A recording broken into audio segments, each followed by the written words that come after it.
საკმაოდ საინტერესო შეჯიბრებისთვის ემზადება საქართველოს ყინულის ჰოკეის ნაკრები მსოფლიო ჩემპიონატის მეორე დივიზიონში უნდა იასპარეზონ ქართველმა სპორტსმენებმა და მათი მიზანი და ამოცანა იქნება მეორე დივიზიონის მოგება. წინა მსოფლიო ჩემპიონატის მეორე დივიზიონში მეორე ადგილი დაიკავეს ქართველმა სპორტსმენებმა და ახლა მათი მიზანი იქნება გამარჯვების მოპოვება. შეკრება დაიწყო უკვე გუნდმა ყინულის არენაზე, თბილისში ახალგაშენებულ არენაზე, სადაც ემზადება ნაკრები, რაც შეეხება შეჯიბრებას 27 აპრილიდან 3 მაისის ჩათვლით ახალი ზელანდიის ქალაქ დანიდინში შედგება შეჯიბრება და საქართველოს ნაკრები ეცდება მეტოქეების დამარცხებას. მეტოქეები იქნებიან ისლანდია, ახალი ზელანდია, ასევე ბულგარეთი, ტაიპეი და ტაილანდი.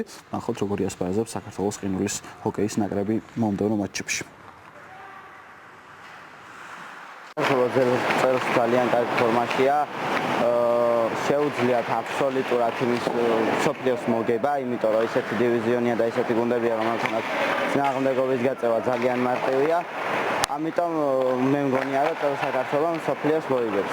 დღეში ორი ვარჯიში გვაქვს დილა საღამოს და 1 საათიანობით ძალიან კაი პროგრესი დავდებთ ორ კვირაში და კარგ შედეგსაც მივახცევთ. ჩვენ პრაქტიკულად შეიძლება ითქვას, რომ წელს ვართ ფავორიტები, შაშან მოგეხსენებათ მეორე ადგილი დავიკავეთ და დავმარცხეთ ბელგიასთან და ახალ ზელანდიასთან, მაგრამ ჩვენ ქონდა მაშინ კლუბში გუნდში გარკვეული პრობლემები შემადგენლობასთან დაკავშირებით და წელს ჩვენი გუნდი საკმაოდ ძლიერია, ჩვენ ამ დამატებული ყავს ახალი მოთამაშეები და ჩვენი გეგმაც და მიზანიც არის გამარჯვება, მხოლოდ პირველი ადგილი. საკალათბურთო კლუბი